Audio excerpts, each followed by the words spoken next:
मैं डॉक्टर दिवाकर तेजस्वी, consultant physician Patna, अभी कंकड़बाग और एग्जीबिशन रूम में प्रैक्टिस करता हूं। आज हम लोग एक बहुत ही महत्वपूर्ण डिजीज के बारे में बात करेंगे, जिसे मधुमेह या डायबिटीज कहते हैं।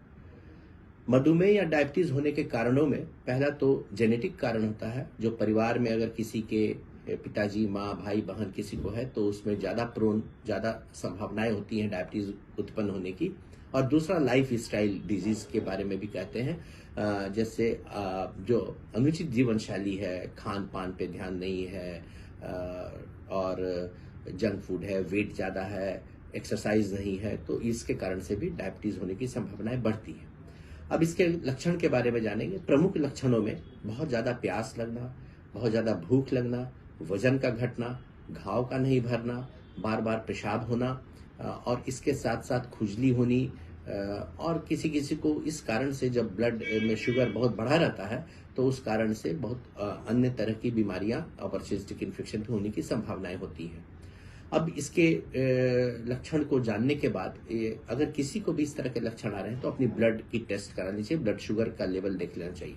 अगर फास्टिंग में सामान्यतः भारतीयों में 80 से 100 का ब्लड शुगर ठीक माना जाता है, और खाने के बाद 2 घंटे के बाद 140-50 तक की ब्लड शुगर को अच्छी मानी जाती है। लेकिन यदि किसी का भी ब्लड शुगर बहुत बढ़ा हुआ आता है तो उसे अपनी चिकित्सीय सलाह में देखरेख में दवाइयों का सेवन करना पड़ सकता है। शुरुआत में हम लोग लाइफ स्टाइल को मॉडिफाई करते हैं। उसमें मॉडिफिकेशन में कि ये इस तरह की बीमारियां आपको उत्पन्न न हो, 4 बातों पर ध्यान रखना बहुत जरूरी है। सबसे पहला आपका खान पान। खान पान में जो फल हैं, जो साबुत अनाज हैं, जो नेचुरल चीज है उसे खाना उचित है।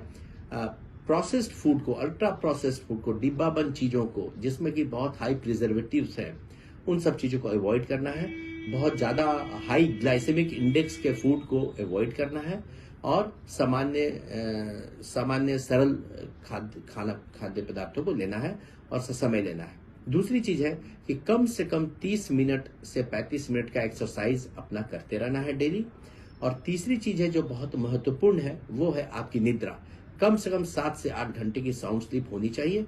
और चौथी चीज है एक्सरसाइज, निद्रा और फूड के अलावे आपका बॉडी मास इंडेक्स। आपका जो वेट है आपके हाइट के अनुरूप होना चाहिए, और इंडियन कंडीशन में जो बॉडी मास इंडेक्स है वो 23 पे रहना चाहिए। अगर आप ज्यादा बॉडी का वेट है आपके हाइट के अनुरूप तो आप फिर प्रोन हो जाएंगे डायबिटीज डेवलपमेंट के लिए, और आप प्रोन हो जाएंगे अन्य जो क्रोनिक डिजीजेज हैं उसके लिए। अब है कि जब आप लाइफ स्टाइल मॉडिफाई भी कर रहे हैं फिर भी शुगर बढ़ा हुआ है तो आपको अपने चिकित्सक के देख रेख में दवाइयों का सेवन करना है। दवाइयां अलग अलग पॉपुलेशन के लिए, अलग अलग तरह के व्यक्तित्व के लिए अलग अलग किस्म की दवाइयां हैं।